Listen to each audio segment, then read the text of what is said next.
संतप्त मानस शांत हूँ, जिनके गुणों के गान में बेवर्धमान महान जिन विचरे हमारे।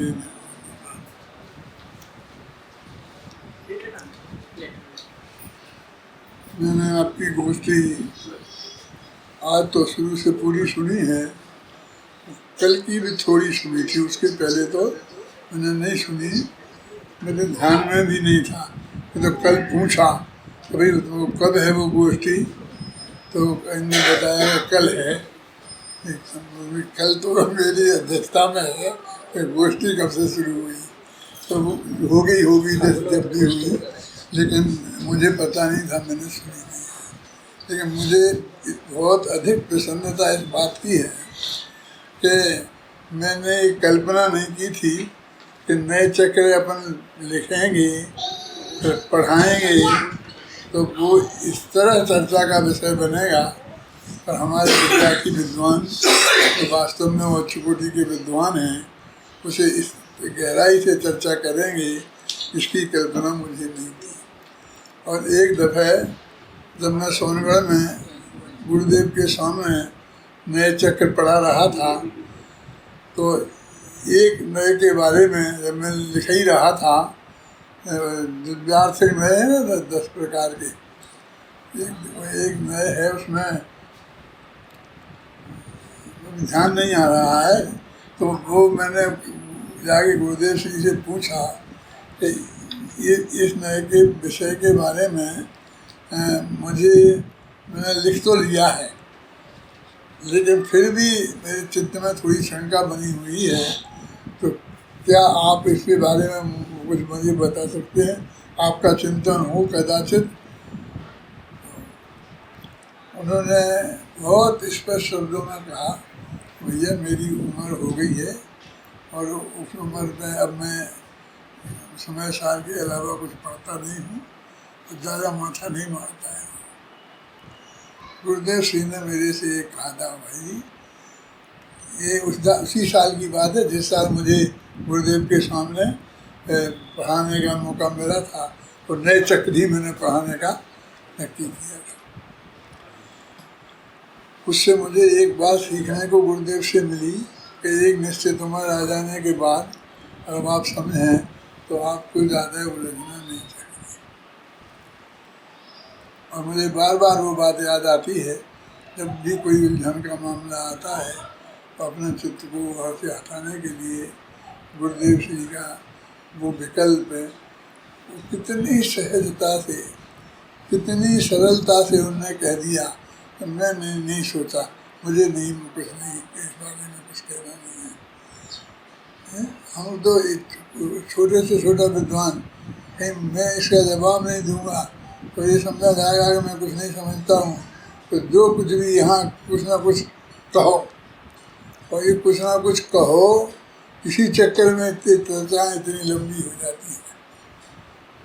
यदि आपको नहीं कहना है तो नहीं कहें, कुछ नहीं कहना है तो नहीं कहें, कुछ चिंता विशेष नहीं है, तो वास्तव में हमारे चित्त को आंदोलित किया है उसने, तो हम जरूर कहें। मैंने 1.5-2 दिन में सुना है,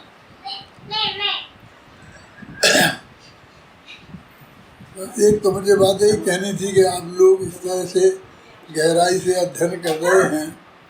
पहले तो मैं समझता था कि एक अभय जी ही हैं जो इसे मेरे नए चक्र को जिंदा रखेंगे, ऐसा मैं अंदर से समझता था, कहता भी था। फिर बाद में भाग्य की बात है कि अभय जी चले गए।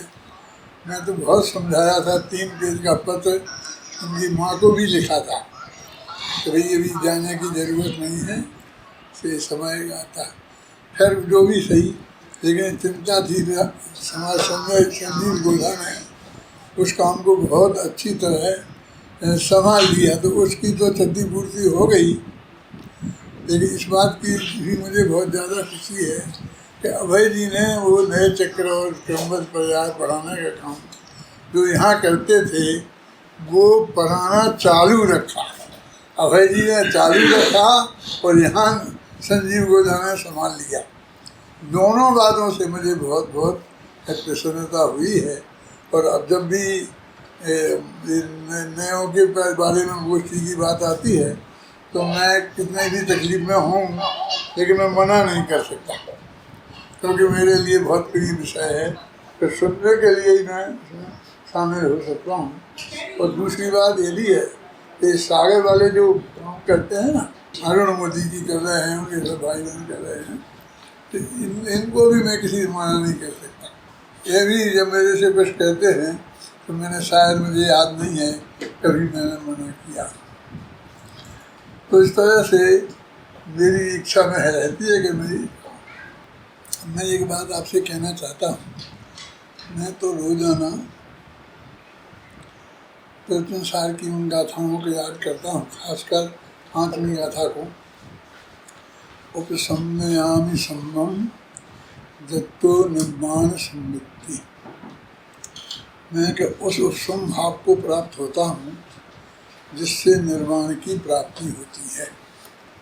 और जिसका फिर हिंदी अनुवाद, ये हिंदी का संस्कृत में अनुवाद मृचंदाचार्य देव ने लिखा कि मैं अपने आश्रम को प्राप्त होता हूँ। ये मैं साम भाव को प्राप्त होता हूँ, और उन्होंने कहा मैं अपने आश्रम को प्राप्त होता हूँ।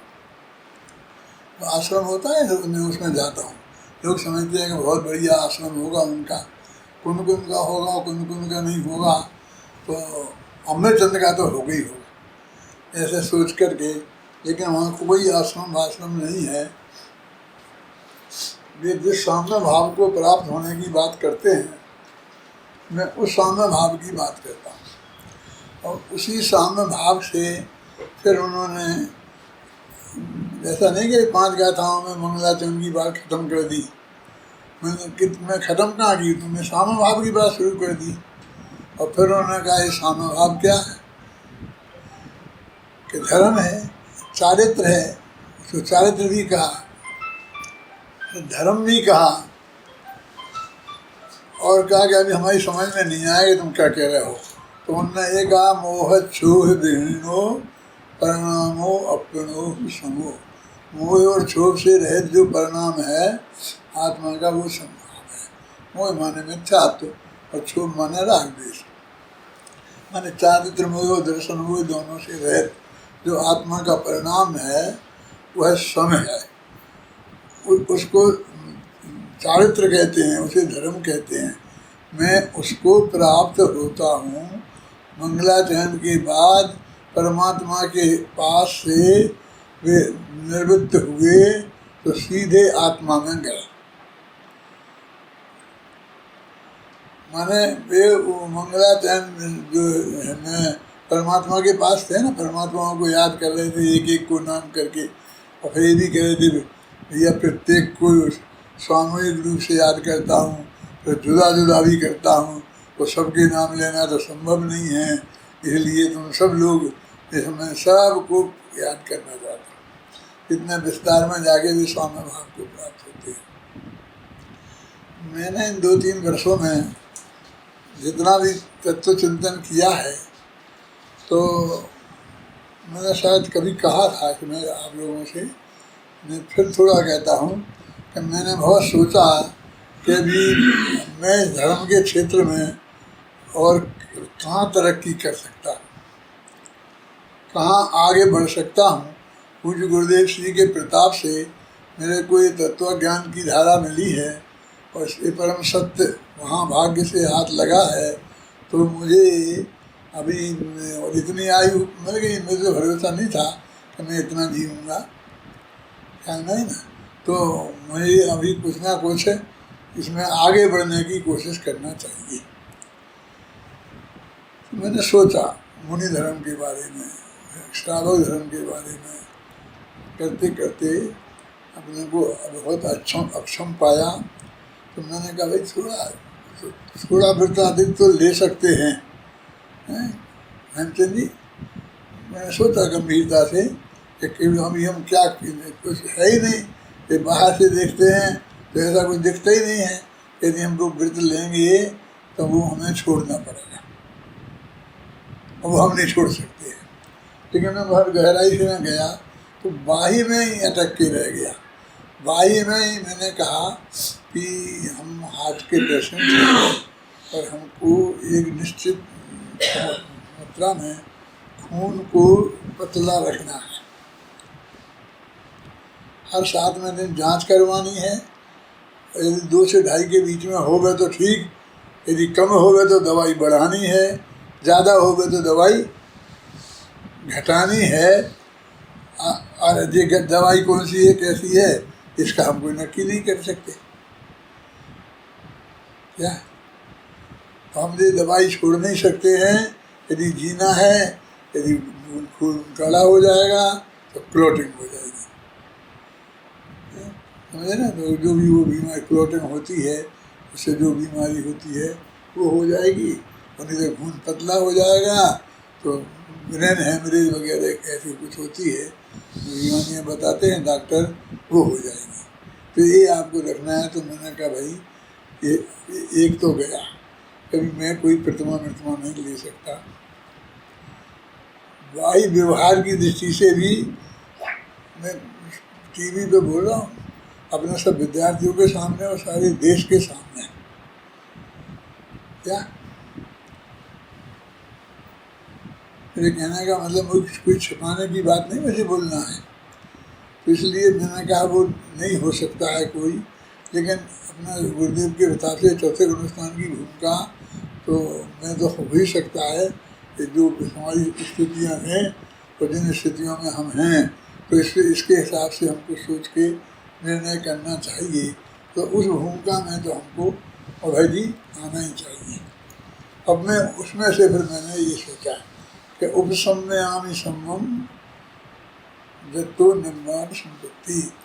कुंद कहते हैं कि मैं उस आश्रम को जाता हूँ अब मैं शांति से। तो वे कहाँ गए थे, उनने कौन सा साम्य प्राप्त किया था? वो तो मुनिराज थे इसलिए गए होंगे। आप उनकी बात क्या करते, वो तो आप पहले ही मैदान छोड़ चुके हैं। लेकिन ये बात तो वो बात है समझ दृष्टि जहाँ पहुँचता है, समझो जहाँ हमारे गुरुदेव पहुँचे हैं, ये तो वो साम्य भाव क्या है हमें समझना चाहिए ना।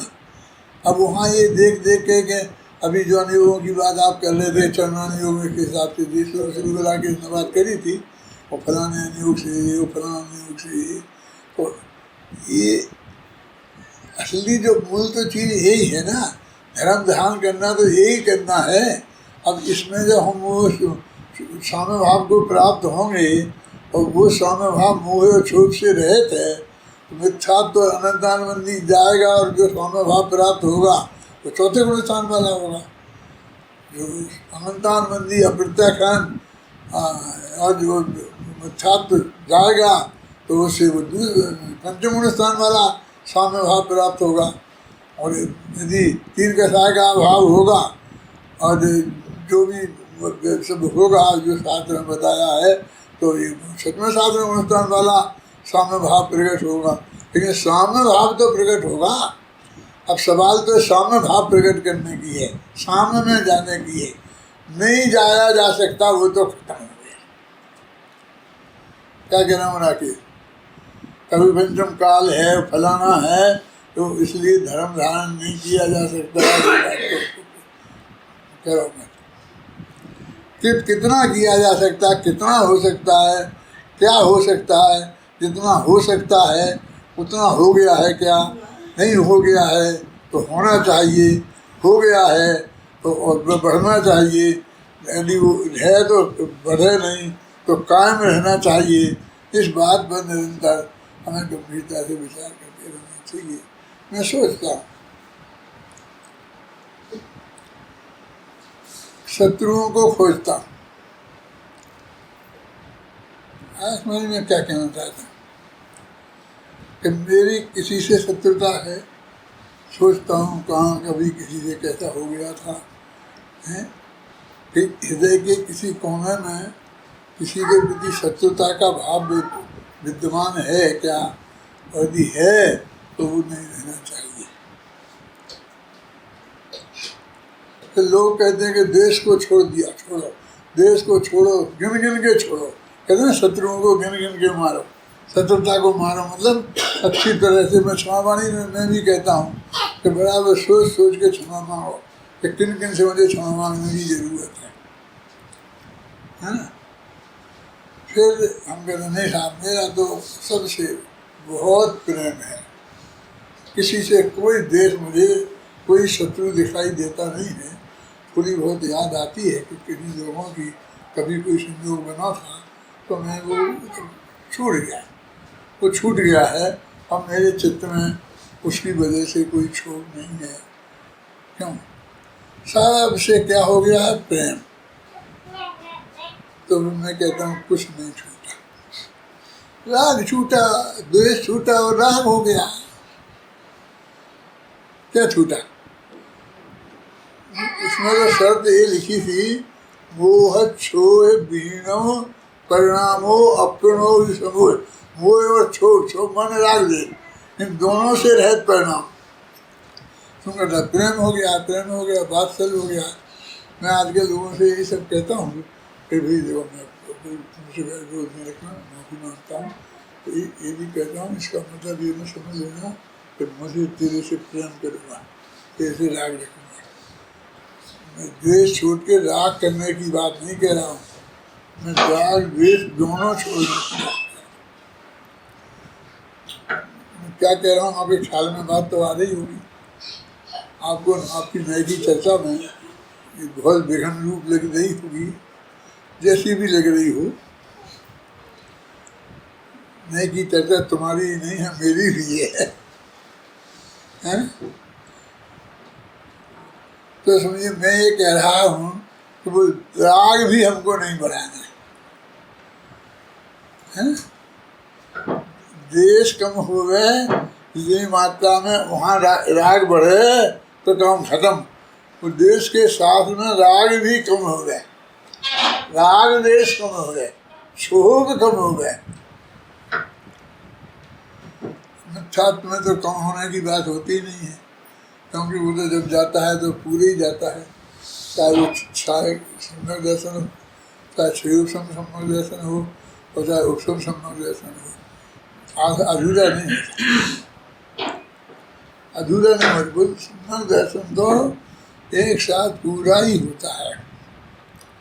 अब वो जो क्वालिटी है उपशम रूप का, क्षयोपम रूप, कितने काल रहेगा, कितने काल नहीं रहेगा, कर्म की कितनों की क्या स्थिति होगी, उसके तारतम्य उसके अंदर क्या कैसा होगा, वो बातें जुड़ी हैं। लेकिन सम्मान दर्शन कोई अधूरा नहीं होता। तो इसलिए हमारा जो साम्य भाव हमें कैसे प्राप्त, उपसम्य आमी सम्मम जत्तो निर्माण संपत्ति। मेरी दृष्टि में जो ज़्यादा अप्रयोजनभूत बातें हैं वो मैं भूलता हूँ जल्दी, और प्रयोजनभूत बातें याद रहती हैं। मूल मुद्दे की जो बात है, समय सार की, शुद्ध आत्मा की, ये सब बातें याद रहती हैं। और दुनियादारी की जो बातें हैं, तुम लोगों के नाम तक भूल जाता हूँ। राकेश, मैं तेरा नाम भी भूल सकता हूँ, ये समझ ले। वो मेरी बहुत बड़ी बीमारी की निशानी होगी, तेरी कोई खराबी नहीं है। समझ गए ना हमें? लेकिन समय सार की गाथा नहीं भूल सकता। तो अपने आप वो चुनाव करें जो मुझे अप्रयोजनभूत लगता है। मान लो नयों में भी मैं पढ़ा है, बहुत याद रहा, आज भी बहुत है, और बहुत भूल गया। उसमें भी प्रयोजनभूत अप्रयोजनभूत मेरी बुद्धि ने छांटा होगा कि क्या भूला जा सकता है, वो भूल जाओ। उसमें जो नहीं भूलना चाहिए वो मत भूलना, ख्याल में है ना? हैं? इसलिए अभी बताते बताते मैं याद आई कि बता दूं, और फिर भूल गया, फिर अपनी बात शुरू करूँगा। फिर जो नहीं भूलता हूँ मैं कभी भी, 24 घंटा नहीं भूलता हूँ, वो बात मैं आपसे कर रहा हूँ। फिर जो मैं उस सब साम्य भाव को प्राप्त होता हूँ। एक महामंत्र देता हूँ कि जब भी जिस कहानी से हमें दिखता है कि हमारा किसी से राग है कि द्वेष है और हमको साम भाव को प्राप्त करना है, हम छांटते हैं, उसे हम समाप्त करना चाहते हैं, तो उसको अभाव करने का तरीका क्या है? ये बहुत बुरी चीज़ है, ऐसे छोड़ देना चाहिए, ये तरीका नहीं।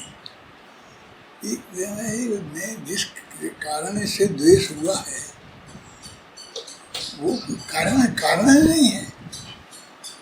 मैं समझता हूँ कि इसने मेरा बुरा किया, लेकिन उसने तेरा बुरा किया ही नहीं है। आपका नहीं किया है, किसने आप बताया वो नहीं किया है? भगवान महावीर ने बताया, गौतम स्वामी ने बताया, कुंद ने बताया, कांजी स्वामी ने बताया कि कोई किसी का भला बुरा नहीं करता। कुंद ने गाथाएं लिखी हैं, माने वो तत्व ज्ञान के आधार पर उसे सफाई करो। वो जो उस देश को, उस राग को आप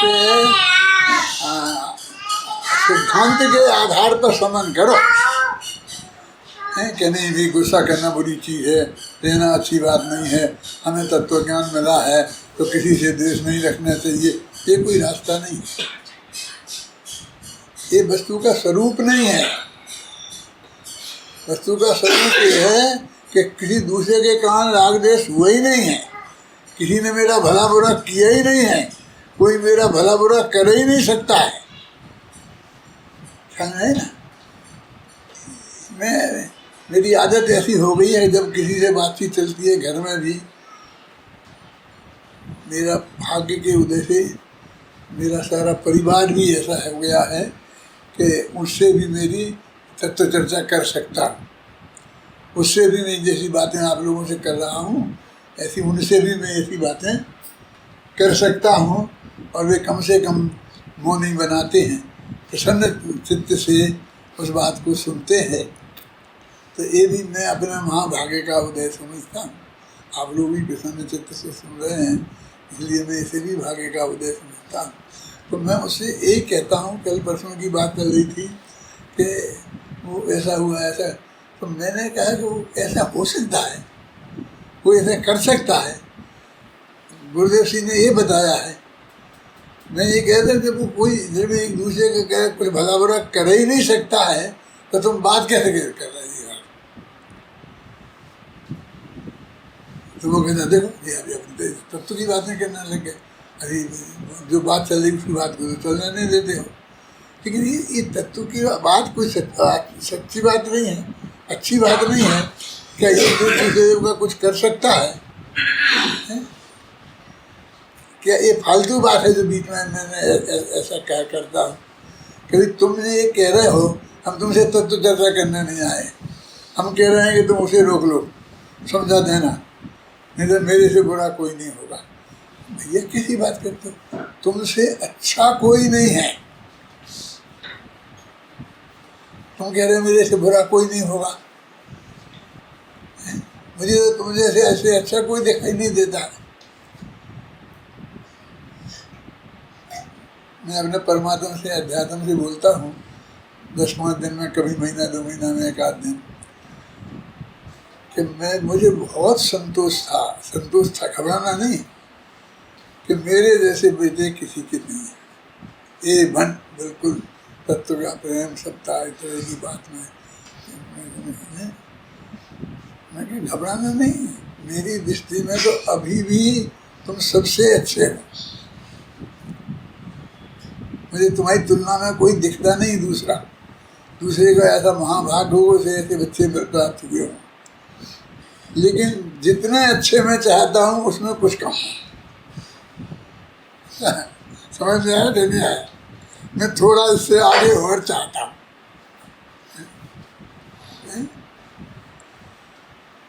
ये तत्व ज्ञान को और थोड़ी गहराई से समझ लो। कैसे समझ लो? अब ये नहीं उसमें नए चक्र में क्या लिखा, इस नए चक्र में क्या लिखा, क्या समझ लो कि एक गुरुदेव ने बताई ना, ये बातें हाथ पे रखे आंवले जैसी है ना, कि भूलती नहीं ना, एक देव दूसरे देव का करता नहीं है, सब कुछ नक्की है। ज्ञान की एक एक पर्याय का गेय नक्की है। तुम्हारा वो झगड़ाने पड़ गया, कौन सा कि आत्मा पर को जानता है कि नहीं, कि स्व को जानता है, क्या बात करता है। तो एक एक समय की पर्याय का क्या ज्ञेय है, वो स्व है कि पर है? क्यों?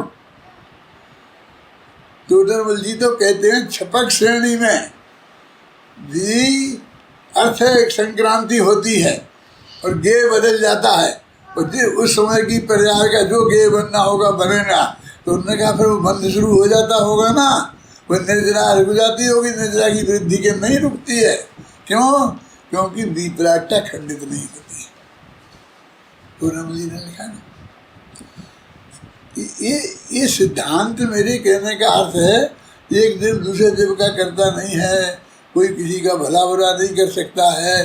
मैं तो अभी 10-5 दिन के भीतर 10-5 दफ़े कहा होगा लोगों से कि भाई अपने परिणामों को सुधारना चाहिए, सुधारना चाहिए। कि आप ही तो कह रहे हैं परिणामों को सुधारना चाहिए, क्यों न सुनील? ये नहीं कह रहा हूँ मैं तो रोज ही 10 दिन में 10 दफ़े पूछ चुका हूँ अपने लोगों से कि हम सुधार सकते हैं। जो नक्की है वो हम सुधार ही नहीं सकते। और अगर हमारा अगला भव नक्की है और अगला भव में नक्की है, तो मतलब वो अगला भव में तुम ऐसे खोटे परिणाम करते रहोगे तो अगले भव में वहाँ कैसे जाओगे स्वर्ग में? कि नहीं, हमारा स्वर्ग जाना नक्की होगा तो उसके पहले वहाँ जाने के लिए कैसे भाव होना चाहिए वो भी नक्की होंगे, और उनके लिए कैसा कर्म उदय में आना चाहिए वो भी नक्की होगा, और कैसा कर्म बनना चाहिए वो भी नक्की होगा ना। तो मैं आपसे पूछ रहा हूँ कि आप मुझे जो उपदेश दे रहे हो कि परिणामों को संभालने के लिए कह रहे हो, मैं भी कहता था, लेकिन मुझे बताओ कर सकते हैं क्या? तो मेरे से तो जब भी ये भाव आता है तभी तत्काल ये भाव आता है कि हम इस तरह से। प्रदीप जी मेरी बात अब समझ में आती कुछ के नहीं? समझ में आने, आपकी बुद्धि तो बहुत अच्छी है, आपकी बुद्धि पे मुझे बिल्कुल भी शक नहीं है। मैं तो ये कह रहा हूँ स्वीकृत होती कि नहीं, चित्त को स्वीकृत होती कि नहीं। वो समझता है ये मेरी मजाक उड़ा रहे, मेरे से तर्क कर रहे कि मैं ये कह रहा हूँ। तो नहीं, सचमुच में एक तर्क नहीं करता हूँ, मैं पूछता हूँ कि बदला जा सकता है क्या? क्योंकि मेरे दिमाग में तो ये घुस गया कि बदला नहीं जा सकता। आप समझे? अपना अभय जी तुम्हारे यहाँ अभी देवलाली में प्रशिक्षण शिविर होगा, तो किस दिन कितने बजे तुम्हारा क्लास होगी और किस दिन कितने बजे मेरा प्रवचन होगा, ये नक्की है कि नहीं? कभी नक्की करना है। बोलो संदीप, नक्की है कि नहीं है? मैं आप तुमसे पूछना चाहता हूँ। नक्की है, बराबर नक्की। और उसमें रंज मात्र भी बदलाव नहीं किया जा सकता, कोई नहीं कर सकता कि दादा आपके हाथ में तो सब कुछ है। तो यही तो सारी जिंदगी सब कुछ नहीं है, कुछ नहीं है। अब हमने ये सीखा, ये तत्व ज्ञान है, ये तत्व चिंतन कहते हैं। क्या क्या अभी के कुछ नहीं कर सकते, नहीं किया जा सकता, तो फिर क्या करें? उपाय क्या है? पुरुषार्थ का क्या होगा कि तुम सहज भाव से उसे स्वीकार कर लो। क्या जैसा करना है वैसे ही सहज भाव से स्वीकार कर लो। मैं एक नई किताब लिखना शुरू किया है।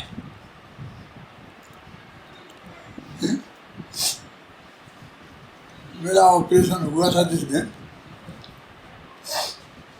उसी रात को वो होते हैं, कौन सा कमरा होता है इसमें, मेरा ICU में था, तो कोई आ नहीं सकता था, मैं अकेला ही था।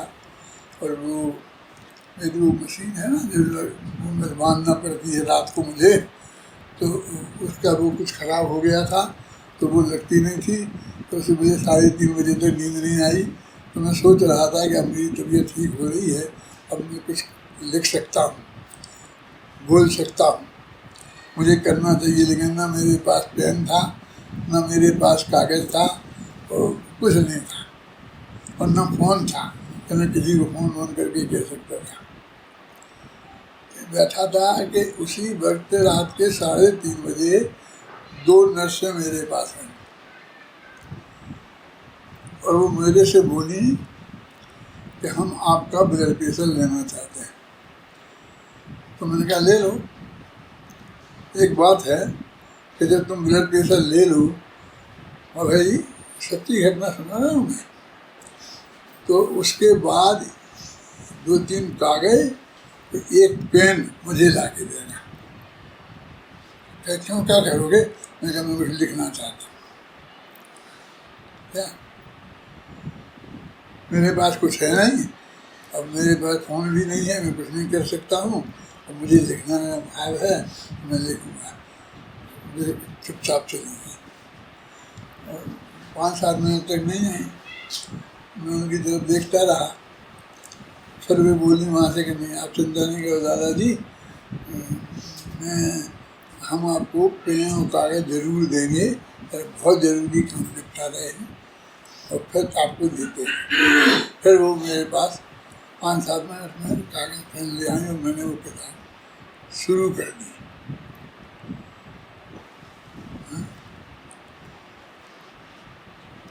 अब कहेंगे इसमें ऐसी क्या बात थी जो आप इतनी बहुत करे? तो मैंने सोचा मेरे क्या क्या करूँ, प्लानिंग करी, क्या करूँ, क्या लिखूँ। फिर दिमाग में कुछ नहीं था। तो सब लोग मेरे से कहते थे आप अपनी कुछ आत्मकथा लिखो, आत्मकथा लिखो, ये लिखो, ये लिखो। मेरी शादी का शुरुआत हो गया ना, तो मरते मरते दम तक उन्होंने मेरे को चिट्ठियाँ लिखी, ये की, आप देखो मैं बनी जी की आत्मकथा पढ़ रहा हूँ, तो मुझको बहुत वो अच्छा लग रही है, आपकी भी बहुत अच्छी रहेगी, ये लिखते थे मेरे को चिट्ठियाँ लिखी। मैंने कहा सोचा कि क्या रखा है इसमें।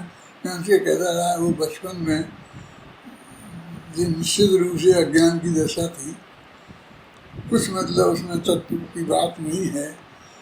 ऐसी 10-15 वर्ष की उम्र तक तब मैं क्या लिखूं, इससे क्या फायदा है कि बड़ी जी ने लिखा, फलाने सब जी ने लिखा होगा, लेकिन मुझे उसमें कुछ दम नहीं आता। तो मैंने सोचा रात को कि अपन उल्टी आत्मकथा लिखा, जन्म से लेके मरण तक की नहीं, अभी से लेके जन्म तक की, उल्टी आत्मकथा। और मैंने वहाँ हेडिंग लिख दिया, जीवन की उल्टी आत्मकथा, और लिखना शुरू कर दी। तो 1 पेज लिख दिया। अब क्या होगा उसमें, कैसे होगा, ऐसी अचपटी बातें होंगी। मैंने इसमें एक ही बात लिखी कि शुरू के जीवन में तो मुझे कुछ दिखता ही नहीं है कि जिससे इस जगत को कोई फायदा होगा। अब अभी जैसा मैं जीवन जी रहा हूँ, हो सकता है उसमें कुछ ऐसा हो कि लोगों को सुनने पढ़ने में मिल जाए तो शायद कुछ उपयोगी हो। समझे जी? अभी जो मैं जैसा जीवन जी रहा हूँ, अभी जो मेरे चिंतन में, मेरे विचार में जो बात आ रही है, यदि उस बात को मैं लिखूँ संजय, तो शायद कोई ऐसी मतलब की बढ़िया बात आ सकती है। वो जन्म से तो लिखने का कोई मतलब नहीं है। मैं प्रतिभाशाली था और मैं सब विद्यार्थियों में अच्छा नंबर आते थे और फलाना होते थे, उसमें कोई दम नहीं है, उसमें कोई फायदा नहीं। अब मैंने वहाँ से आत्मकथा लिखना शुरू कर दी है। क्या मैं जीवन की उल्टी आत्मकथा जब इसके काबिल हो जाएगी, जब मैं आप लोगों को पहुँचाने के काबिल, तो फिर मैं उसे छपाने की कोशिश करूँगा। अभी मैं लिख रहा हूँ, तो मैं उसमें यही सोच रहा हूँ जो मैं आपको बता रहा हूँ कि क्या उपाय है, क्या करें कि आपको हमको किसी से राग द्वेष आता है तो अकर्ता भाव से मैं किसी का करता ही नहीं है। ये चिंतन करो, अपने पास ये है कि नहीं है, हैं?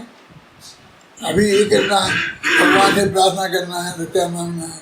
अभी कल मैं बैठा था और मैं वहाँ मेरे बच्चों को समझाता हूँ, अपने अध्यापकों को समझाता हूँ कि कोई कर्ता बात, कोई ऐसी बात भक्ति में मुझे नहीं रहना चाहिए अपने यहाँ।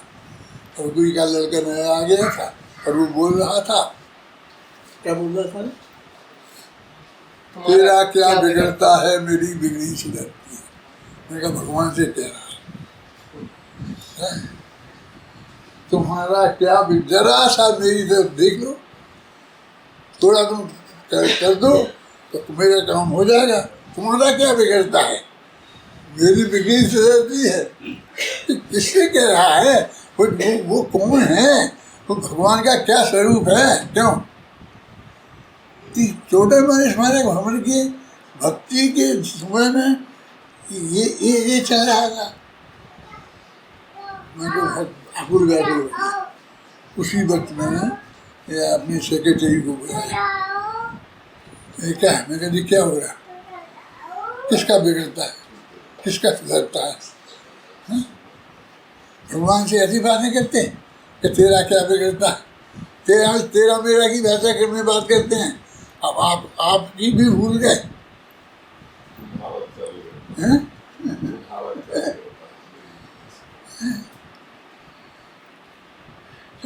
चारों तरफ कितना पड़ा है सोचने के लिए है जी। वो तत्व ज्ञान जो पूज्य गुरुदेव की प्रताप से अपन लोगों ने सीखा है, उसके अंतर्गत जो चारों तरफ है, उसके संदर्भ में वो विचारने की जरूरत नहीं है।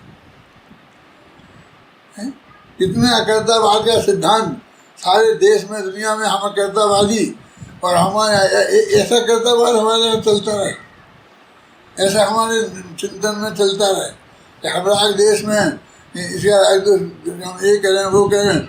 यहाँ तो कहते कोई करता ही नहीं है, सब कुछ नक्की है, और जो कुछ होता है वही परिणमित होता है, और उसी के हम कर्ता कहलाते हैं। या परिणमति सा करता, करता तो तुम ही कहलाओगे बेटा, लेकिन कौन जो होना का नक्की है, उस रूप से तुम परिणमित होगे तो उसके कर्ता तुम ही कहलाओगे। लेकिन तुम जैसा चाहोगे उसमें वो बिल्कुल नहीं होगा। मन तत्व क्या है? जीव जीवाश्रय बंद समझ ये तत्व है कि एक दूसरे को कुछ करता नहीं, ये तत्व है। सब कुछ नक्की है, हमारे ज्ञान का गेय तक नक्की है, और वो परीक्षा को सूत्र में लिखा है।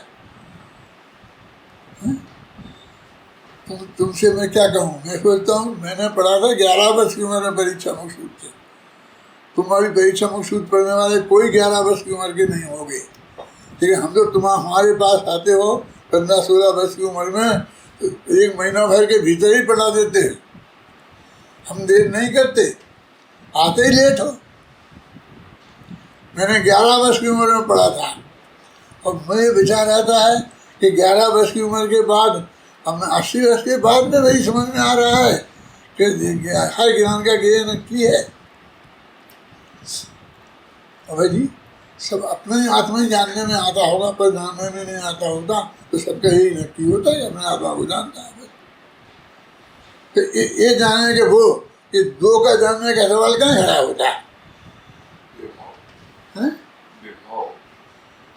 माने वो नक्की है, और वो किसको जानेगा, और उसमें बदला बदली भी किसी कीमत पे संभव नहीं है, तो पुरुषार्थ का लोप हो जाएगा ना कि भैया ये सहज भाव से इसकी स्वीकृत होना, यही सच्चा पुरुषार्थ है। क्या करते हो तुम आजकल में? पूछा ना मेरे से, तो मैं एक करता। तुमको तो तुम्हारा तो 8 घंटा खराब कर रहा हूँ मैं, इसमें कैसे समझ रहे हो? मैं तो अपना तो 24 घंटा खराब करता हूँ। कि तत्व क्या है, वस्तु स्वरूप क्या है? गिनती मिनती के नाम तत्व नहीं है। वो मेरा चलता ना, वो क्या भरत का अंतर्द्वंद, उसका नाटक चल रहा है अभी। वो नाटक का है कौन? तपन भट्ट। तपन भट्ट जो बड़े बड़े विशेषज्ञ हैं, वे लोग आते हैं, उनसे बात करता हूँ। तो मैं कहता हूँ कि ये मेरा भरत क्या सोच सकता है, ये मैं सिर्फ मैं जानता हूँ। और जो मैं बता रहा हूँ कि इसने ऐसा सोचा, बस तुम्हें उसके सीमा के बाहर नहीं जाना। क्यों? क्यों? ये किसी दूसरे का भरत नहीं है, ये मेरा भरत है। क्या वो जो तुम कह रहे हो वो सोच ही नहीं सकता। उन्होंने कहा मैं बाहुबली को ऐसा कर दूंगा, ऐसा कर दूंगा। मैं कहना नहीं, ये मेरा भला सोच ही नहीं सकता। तो लंगोटी पहन के क्यों नहीं आया लड़ने के लिए अखाड़े में बाहुबली से? आता कैसे? वो सोच ही नहीं सकता कि मुझे बाहुबली से लड़ना है। तब तो वो पहन, उसे मैं लंगोटी नहीं पहना सकता, मेरा भरत नहीं पहन सकता, क्योंकि वो ऐसा सोच ही नहीं सकता। संजीव संजय तेरी समझ में आ रहा मैं क्या कह रहा हूँ? हैं? वो सोच नहीं सकता है, वो ये सोच नहीं सकता है कि मैं क्या मैं वो करूँ। वो मनुष्य कहता है कि अब क्या होगा, तो क्या होगा कि आप लड़ोगे नहीं, जीतोगे नहीं, चक्कर में जाएगा नहीं, अब क्या होगा। तो कहते हैं केवल के ज्ञान में जो देखा होगा वो देखा। मेरा भरत तो ये सोचता है, ये जवाब देता है कि नहीं मैं देख लूँगा, फिर इसको चिंता मत कर। वो तो सोचता है केवल के ज्ञान में जैसा होगा वो देखा, और जो उन्हें देखा होगा जो होगा ना वो मुझे स्वीकार है ना, सहज भाव से स्वीकार है, एकदम अत्यंत प्रसन्नता पूर्वक। क्या कि मैं लड़ूंगा ही नहीं तो तुम हारे माने जाओगे? कि मैं हार मानने को तैयार हूँ ना।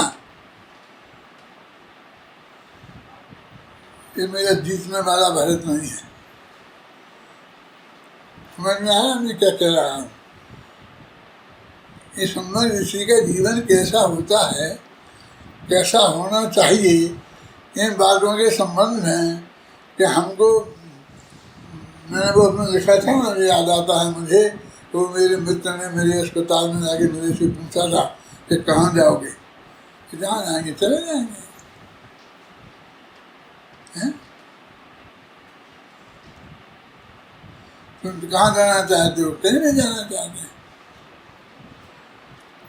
जहाँ जाएंगे हमें वो बिल्कुल सहज स्वीकार है कि नहीं तुम हो तो तुम बताओ ना कहाँ जाना है। कि तुम मेरे से कौन सा ध्यान करने को कह रहे हो?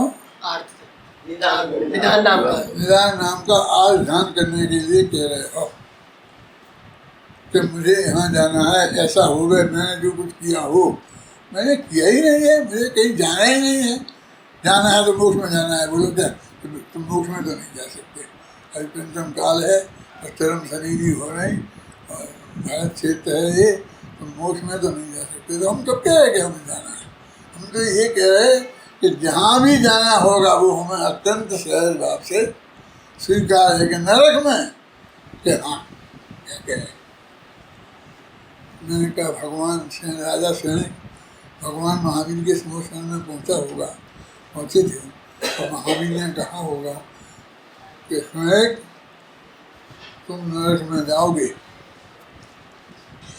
तो सैनिक ने क्या कहा होगा? नहीं साहब मैं तो आपकी शरण में आ गया, अब ऐसा कैसे हो सकता है, आपके यहाँ भी ऐसा न्याय थोड़ी होता है। क्या यही कहा होगा? क्या बोलते, क्या नाम है तुम्हारा अरुण भाई? क्या क्या कहा होगा? कहना फिर वहाँ से आओगे तो तीर्थंकर होगे, यहाँ फिर वहाँ से मोक्ष में जाओगे। तीनों बातों में एक सी हाँ आई होगी कि नहीं?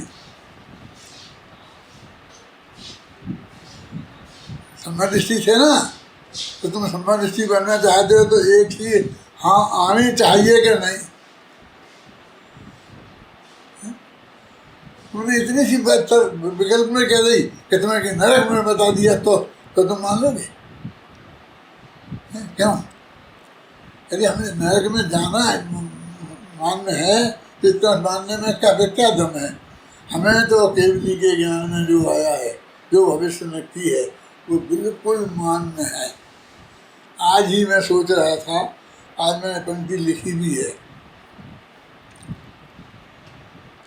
65 साल से मुझे याद है कि मुझे 2-3 बातों में बिल्कुल शंका नहीं हुई। एक किम्बत पर्याय, एक वो कौन सा है, करुणानिधि तुमको समझना, तो तीसरी कौन सी बात थी?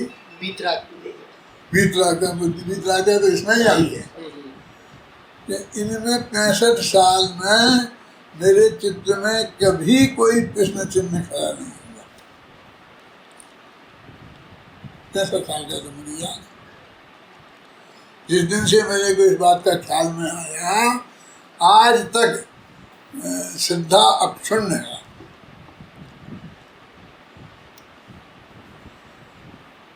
ये तत्व है, ये विचारो, ये सोचो, ये करो। तुम ये कर रहे हो बहुत अच्छा कर रहे हो, और वो बंद मत करना, तुम करते रहना, और मैं भी सुनूंगा। मैं सचमुच कोई मजाक तुमसे नहीं कर रहा हूँ, ना तुम्हारी मजाक उड़ा रहा हूँ मैं, लेकिन साथ में ये जो मैं अभी बता रहा हूँ ये भी करना। ये उसके आगे की बातें हैं, ये बहुत बढ़िया बातें हैं, बहुत आत्मा के कल्याण की बात है, हैं? इसलिए मैं ये बात कह रहा हूँ। मैं जो भी मैंने आपको बताया उसमें आपको अच्छा लगा हो तो ग्रहण करना, नहीं तो वीतराग भाव से छोड़ देना। ये नहीं कहूँगा मुझे माफ़ कर देना, काय को माफ़ कर, कैसे माफ़ कर, माफ़ मत सुनना। और ज़रूर यदि तुम्हारे लिए इसमें कुछ उपयोगी लगे तो उसको चित्त को स्वीकार करना और उस पर दृढ़ रहना, इसी को